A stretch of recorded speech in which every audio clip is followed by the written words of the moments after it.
வைத்து உயிரளித்தார் சிவன். சிவன் கோபத்திலும் கருணை உள்ளவன்.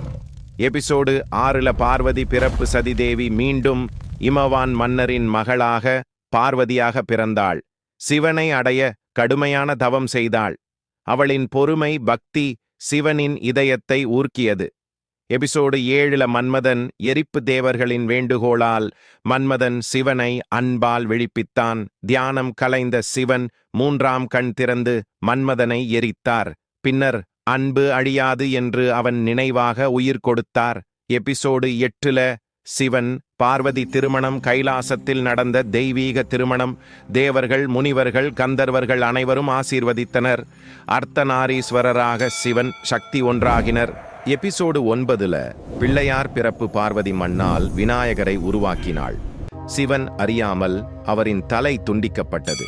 பின்னர் யானை தலை வைத்து கணபதி உருவானார். முதலில் வணங்கப்படும் கடவுளானார். எபிசோடு 10ல கந்தன் பிறப்பு. தர்ம வெற்றி. சூரபத்மனை அழிக்க முருகன் பிறந்தார். வேல் கொண்டு அதர்மத்தை அழித்தார். சிவன் சொன்னார், தர்மம் என்றும் வெல்லும். முடிவு செய்தி. சிவன் கதை என்பது அகங்காரம், துறவு, கருணை,